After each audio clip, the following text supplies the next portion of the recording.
Greetings, YouTube. My wife and I got a chance to see Scorpion King for the first time. Now, this was Dwayne Johnson's first leading action role.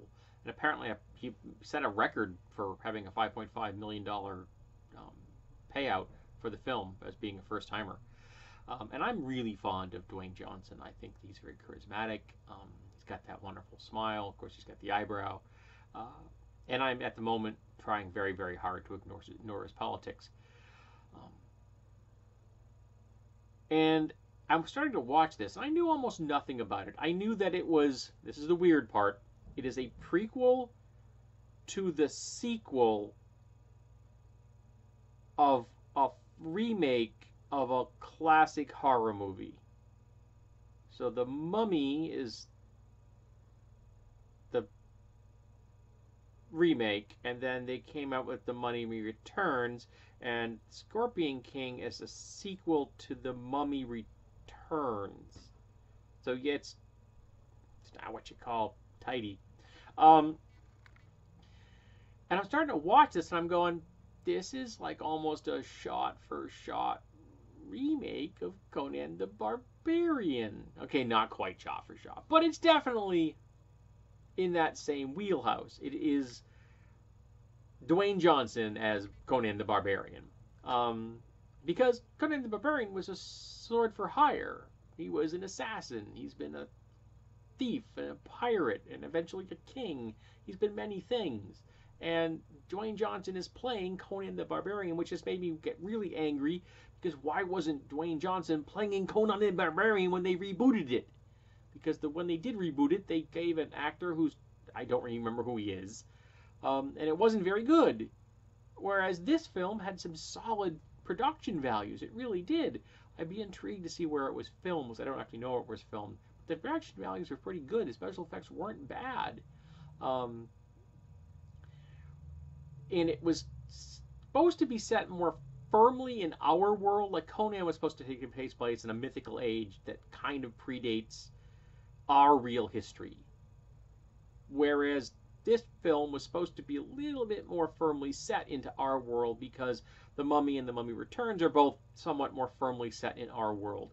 And I think the Scorpion King suffered for that. Because, for example, they were in contact with China, and they had access to the formula for gunpowder.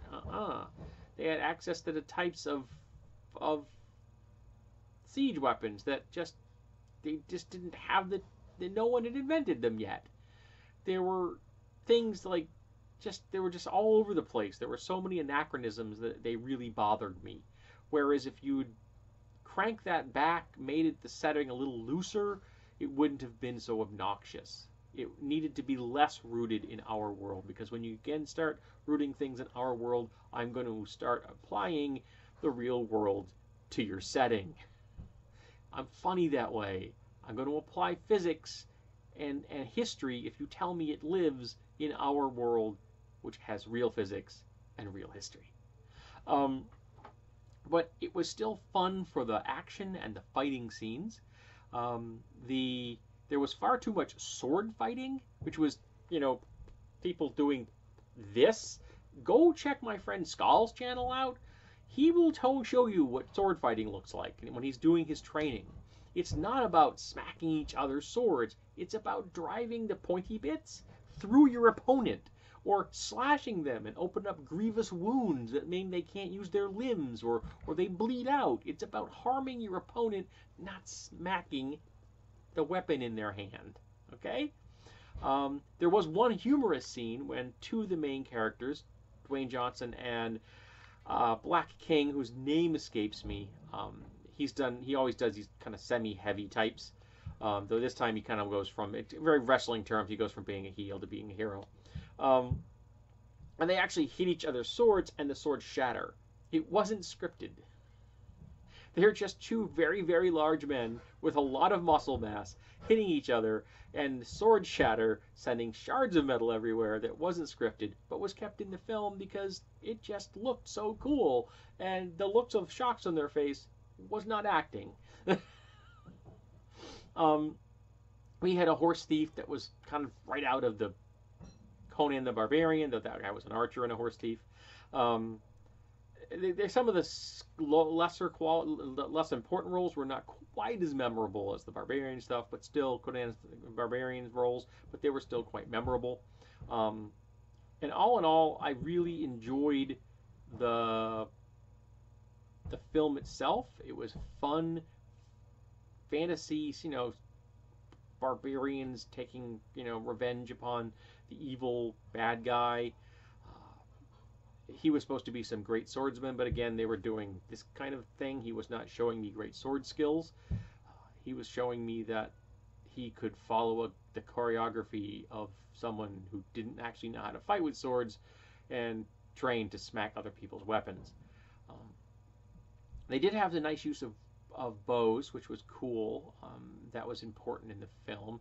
And at one point, one of the minor bad guys tries to draw the bow used by Dwayne Johnson's character, Matthias, I believe his name was. He couldn't, and I would completely believe that the guy could not draw a bow that Dwayne Johnson could draw. Dwayne Johnson's a really big dude, and this guy was not a really big dude. Though I have no idea if Dwayne Johnson knows actually how to use a bow, but he looked realistic enough for the film. If he doesn't, he at least looked plausibly that the bow did not look like he was going to put the arrow on the wrong side of this on the string, for example. I've seen that in films. So I had a good time with the Scorpion King. I was actually surprised by that. I wasn't expecting much, and it delivered better than I thought it was going to. And I don't know anything about the sequels. I think there's at least 2. So if anybody out there could tell me if the sequels are worth my time of day, or should I avoid them? If they're not as good as the Scorpion King, I will avoid them, unless they're so bad that I should probably see them anyway. And I place this up there. It's not as good as Conan the Barbarian, the original with Schwarzenegger, but I consider it to be as equally as good as the sequel, Conan the Barbarian 2, which wasn't that great. But this film, again, it shocked me out of the blue. I didn't even really know much about it. It was at least that good, and it was better than what was the Brigitte Nielsen Barbarian? Red Sonja? Yeah, it was better than Red Sonja. Yeah, again, that may be faint praise. And it was better than the reboot they did. The reboot was not good. So it just made me kind of sad that Dwayne Johnson didn't play Conan for real. I think he could have done an incredibly good job.